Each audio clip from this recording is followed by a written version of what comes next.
Bismillahirrahmanirrahim. Assalamu alaikum guys. Welcome to my channel. Today my topic is human heart and structure of human heart. So let's start our today topic. So human heart is a word from Greek word. It is derived from a Greek word which is cardium. In a conical muscular pumping organ. Human heart जो है ये एक Greek word cardium से निकला हुआ है जिसका मतलब है हार्ट। तो जैसे कि हम हॉस्पिटल्स में देखें तो वहाँ पर लिखा होता है कि कार्डियोलॉजी डिपार्टमेंट और कार्डियोलॉजी वार्ड। तो ये जो है ये कार्डियोलॉजी ये ग्रीक वर्ड है जिसका मतलब है ह्यूमन हार्ट। ये जो है एक मस्कुलर पंपिंग ऑर्गन है जो कि ब्लड को पंप करता है ऑल बॉडी में। ब्लड को जो ऑक्सीडाइज ब्लड है उसे पूरी बॉडी में सप्लाई करता है पंपिंग के ज़रिए। It is present in the chest cavity. ये हमारे चेस्ट के दरमियान होता है। Behind the breast on sternum between the two lungs. Sternum वो जगह होती है जहाँ पर हमारे जो लंग्स है ये हड्डियाँ जो एक दूसरे के साथ मिलती है इसे स्टर्नम कहते हैं। तो ये जो हार्ट है इन दोनों के दरमियान इसके पीछे जो है दोनों लंग्स के दरमियान मौजूद होता है। लेकिन ये हमें लेफ़्ट साइड पे इसलिए नज़र आ रहा होता है क्योंकि वो जगह जो है वो थोड़ी खाली सी होती है, उसमें वैक्यूम होता है तो वहाँ पर थोड़ा घिसका हुआ होता है, पुश हुआ होता है, जिसकी वजह से हमें ये लेफ़्ट साइड पे लगता है। लेकिन ये बेसिकली मिडल में मौजूद होता है दोनों चेस्ट के दरमियान। It is felt on the left side because of left chamber of the heart. Left ventricle is the largest chamber. अब वही बात जो मैंने अभी कही कि ये लेफ़्ट साइड पे इसलिए होता है क्योंकि जो लेफ़्ट चैम्बर हार्ट का जो लेफ़्ट चैम्बर है यानी जो लेफ़्ट वेंट्रिकल है वो लार्जेस्ट चैम्बर है, मतलब वो बड़ा है थोड़ा, तो ये थोड़ी जगह खाली रहती है तो वो इसमें पुश हो जाता है। अब structure of human heart. Human heart का स्ट्रक्चर किस तरह है? Heart is covered by a tough double membrane called pericardium. Pericardium. It protects the heart from overextension. Both membranes of the pericardium are separated by a small cavity filled with pericardium fluid. This fluid lubricates the heart during movement. अब इसका मतलब है कि heart जो है ये double membrane एक है जो डबल मेम्ब्रेन से कवर हुआ है जिसे पेरिकार्डियम कहते हैं। ये पेरिकार्डियम जो है इसे और एक्सटेंशन से मतलब ज़्यादा ज़ोर से बचाता है। जैसे एक एग्ज़ाम्पल, हम एक शॉपर में पानी भर देते हैं तो जब हम उसे ज़ोर देते हैं तो वो फट जाता है। तो ये पेरिकार्डियम हार्ट को इसी ज़ोर से बचाता है ताकि ये ख़राब ना हो जाए या ब्लास्ट ना हो जाए या इसमें कोई इन्फेक्शन ना हो जाए। Both membranes of pericardium are separated by a small cavity. अब ये दो जो पेरिकार्डियम लेयर्स है इन दोनों के दरमियान कैविटी है, मतलब एक खाली जगह है जिसमें पेरिकार्डियल फ्लूइड होता है। एक पेरिकार्डियल फ्लूइड जो है ये हार्ट को लुब्रिकेट्स करता है मूवमेंट के दौरान, मतलब हार्ट्स को थोड़ा गीला रखता है ताकि वो अच्छे से फंक्शन कर सके। और ये लुब्रिकेट्स करता है हार्ट को मूवमेंट के दौरान, मतलब काम करते वक्त। The heart of birds and mammals has two sides, left and right sides, which are divided by a septum. Each side of the heart is divided into upper and lower chambers. Each upper chamber is called atrium and each lower chamber is called ventricle. इसका मतलब है कि heart जो human heart या mammals या birds heart जो है ये दो हिस्सों में डिवाइडेड है। और ये दो हिस्सों जिसकी वजह से ये डिवाइडेड है उसे हम सेप्ट्रम कहते हैं। ये एक वॉल की तरह होता है जो हार्ट को दो हिस्सों में डिवाइड करता है। अब ये जो दोनों साइडों पे ये डिवाइड हो गया है तो फिर ईच साइड मतलब जो दोनों साइड है वो फर्दर दो हिस्सों में डिवाइड है, एक अपर और एक लोअर चेम्बर। अपर चेम्बर जो है इसे आर्ट्रियम कहते हैं और लोअर चेम्बर जो है इन्हें वेंट्रिकल कहते हैं। दोनों को एक को लेफ्ट वेंट्रिकल, एक को राइट वेंट्रिकल, एक को लेफ्ट आर्ट्रियम और दूसरे को राइट आर्ट्रियम। अब मैं ये आपको डायग्राम के ज़रिए बाद में आखिर में दिखाऊंगा कि ये सेप्ट्रम का होता है और ये लेफ्ट वेंट्रिकल और राइट वेंट्रिकल और लेफ्ट आर्ट्रियम और राइट आर्ट्रियम किधर है।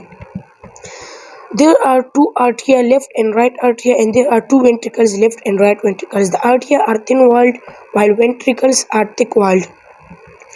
अब ये कह रहे हैं कि जो मैंने अभी आप लोगों को कहा कि एक लेफ्ट वेंट्रिकल है और एक राइट वेंट्रिकल, और एक लेफ्ट आर्टरिया है और एक राइट आर्टरिया। अब ये जो लेफ्ट और राइट आर्टरिया है, ये जो मेम्ब्रेन से कवर है वो थिक है, मतलब थोड़ा ज़्यादा मोटा नहीं है, जो वीक है ज़रा सा। वो इसलिए क्योंकि जब ये ऊपर वाले चैम्बर्स होते हैं आर्टरिया, तो इसमें जब खून आता है तो इतने प्रेशर से नहीं आता, लेकिन जब हार्ट कंट्रैक्ट होता है तो वो ब्लड को पुश करता है, जो कि नीचे वाले हिस्से में चला जाता है, और फिर जब पुश करता है तो वो इस नीचे वाले चैम्बर्स जो है वेंट्रिकल्स, उनसे चला जाता है। तो नीचे वेंट्रिकल्स जो है उन पर मतलब थोड़ा प्रेशर लगता है, तो इसलिए उनका जो वॉल है, जो मेम्ब्रेन है, वो थोड़ा मोटा होता है ताकि वो प्रेशर एब्जॉर्ब कर सके। और जो आर्टरियम है तो उन पे प्रेशर ज़्यादा नहीं होता, इसलिए उनका जो मेम्ब्रेन है वो थिक होता है, मतलब ज़्यादा ताकतवर नहीं होता या ज़्यादा पावरफुल नहीं होता। Right atrium communicates with right ventricle through a valve called tricuspid valve having 3 flaps of muscles. अब ये कह रहे हैं कि जो राइट आर्टरियम है, ये राइट वेंट्रिकल के साथ जुड़ा हुआ है, कम्युनिकेट में या एक दूसरे के साथ राबिते में या एक दूसरे के साथ कनेक्ट है। किसके ज़रिए? एक वॉल के ज़रिए, जिसे हम ट्राइकस्पिड वेल्व कहते हैं। इसको ट्राइकस्पिड इसलिए कहते हैं क्योंकि इसके 3 लेयर्स होते हैं या 3 फ्लैप्स होते हैं। और लेफ्ट आर्टरियम जो है opens into left ventricle through a bicuspid valve, और लेफ्ट आर्टरियम जो है ये लेफ्ट वेंट्रिकल के साथ कम्युनिकेट करता है। अब ये आगे मैं आपको सर्कुलेशन ऑफ ब्लड में बताऊंगा कि ये क्यों एक लेफ्ट जो है वो राइट के साथ कम्युनिकेट है और राइट जो है वो लेफ्ट के साथ कम्युनिकेट है। तो ये मैं आप वीडियो आखिर तक देखें तो आपको ये समझ में आ जाएगा। अब ये जो लेफ्ट वेंट्रिकल है, ये लेफ्ट वेंट्रिकल जो लेफ्ट आर्टरियम के साथ कनेक्ट है, ये बाइकस्पिड वेल्व के ज़रिए एक दूसरे के साथ कनेक्शन में है। और बाइकस्पिड वेल्व इसको इसलिए कहते हैं कि इसके 2 फ्लैप्स होते हैं। अब ये जो राइट आर्टरियम है, ये राइट वेंट्रिकल के साथ कनेक्ट है, मतलब एक दूसरे के नीचे होते हैं, तो ये एक दूसरे के साथ कनेक्ट है। और लेफ्ट वेंट्रिकल जो है वो लेफ्ट आर्टरियम के साथ कनेक्ट है। अब इनमें ये जो बाइकस्पिड लेयर है, इसके 2 लेयर्स क्यों है, और ये ट्राइकस्पिड जो है इसके 3 लेयर्स क्यों है, तो ये भी मैं आपको आगे सर्कुलेशन में बताऊंगा कि ब्लड में सर्कुलेशन ऑफ ब्लड किस तरह होता है। तो वहाँ पर मैं आपको समझा दूंगा कि इसके 3 लेयर्स क्यों है और दूसरे के 2 लेयर्स क्यों है। Bicuspid valve is also known as mitral valve. Bicuspid valve को जो है दूसरा नाम भी कहते हैं, जो है mitral valve. These valves control the blood flow and prevent blood from flowing back to arteria. A semilinear valve is present between each ventricle and large vessels. Semilinear valve present to prevent blood from flowing back into ventricles. अब यहाँ पर थोड़ा सा function of heart किया या circulation of blood जो है वो हार्ट में थोड़ा सा ब्रीफली एक्सप्लेन किया गया है कि ये जो वॉल्व्स है हार्ट में, ट्राइकस्पिड और बाइकस्पिड वॉल्व्स, ये इसका फंक्शन क्या है? तो ये ब्लड फ्लो को कंट्रोल करते हैं। एक तो ये ब्लड को ऊपर से नीचे लाते हैं, और दूसरा फंक्शन इनका ये है कि जब आर्टरियम से नीचे वेंट्रिकल में खून आ जाता है तो ये बंद हो जाते हैं, ये वॉल्व्स जो है। तो ये प्रिवेंट करते हैं, मतलब रोकते हैं वापस खून को ऊपर जाने के लिए। तो जब ये बंद हो जाती है तो वापस ऊपर खून नहीं जाता आर्टरियम में। और उसके बाद उनका फंक्शन ये है कि ये आर्टरियम जो है इसके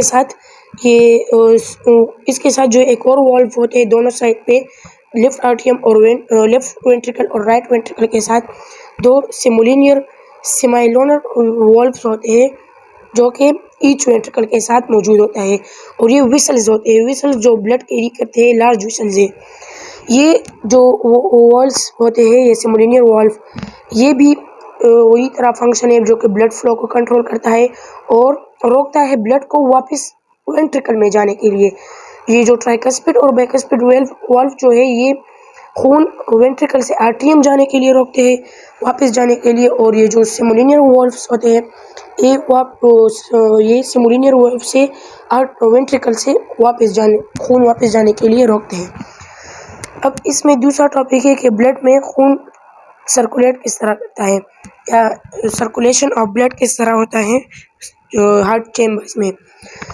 The right side of heart receives deoxygenated blood from body and sends it to the lungs, while left side receives oxygenated blood from the lungs and sends it to the body. It means that human heart works as a double pump. इसका मतलब है कि human heart जो है वो double pumping की तरह काम करता है। ये क्यों करता है? क्योंकि डबल पंपिंग इसलिए है कि राइट साइड जो है ये डीऑक्सीजनेटेड ब्लड को, मतलब जिसमें कार्बन डाइऑक्साइड हो या इसे हम गंदा खून भी कह सकते हैं, तो ये डीऑक्सीजनेटेड ब्लड जो है ये बॉडी से ले लेता है और कहाँ पर सेंड कर देता है? लंग्स में। लंग्स में वहाँ पर ये जो CO2 ये वहाँ पर प्यूरिफिकेशन हो जाती है, ये ऑक्सीजनेटेड ब्लड बन जाता है। तो इस ऑक्सीजनेशन के लिए लंग्स में भेज देते हैं और जो लेफ़्ट साइड जो है ये ऑक्सीजनेटेड ब्लड रिसीव करता है हमारे लंग्स से और इसे पूरी होल बॉडी में सेंड कर देते हैं। तो इसीलिए इसे डबल पंपिंग ऑर्गन भी कहते हैं।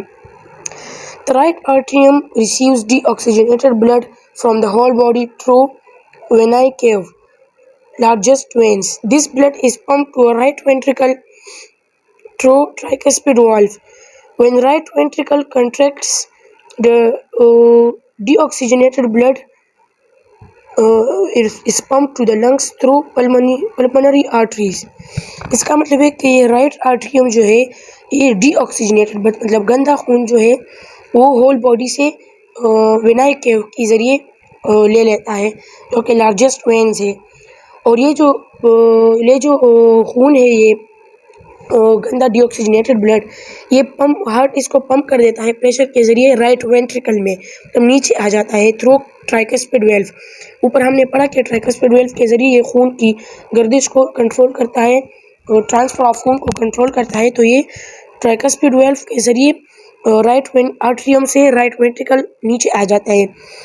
फिर जब ये राइट वेंट्रिकल जो ये कंट्रैक्ट होता है तो ये डीऑक्सीजनेटेड ब्लड जो है ये लंग्स में चला जाता है, पंप हो जाता है। किसके ज़रिए? पल्मोनरी आर्टरीज के ज़रिए।